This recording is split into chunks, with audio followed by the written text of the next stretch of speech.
जागतिक महिला दिनानिमित्त हळदी कुंकवाचा कार्यक्रम संपन्न। मुरलेघर तालुक्यातील तळवाडे येथे जागतिक महिला दिनी हळदी कुंकवाचा कार्यक्रमात महिलांना सौभाग्याचं देणं हळदी कुंकवाच्या भेटवस्तू देण्यात आल्या।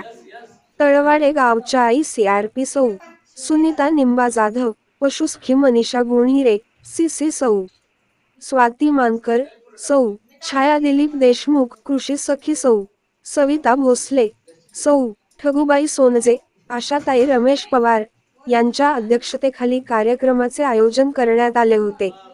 कार्यक्रम प्रसंगी समूहातील अध्यक्ष व सचिव सर्व समूहातील सदस्य हजर होते। या कार्यक्रमास ग्रामसेवक, ग्रामपंचायत कर्मचारी यांनी सहकार्य केले।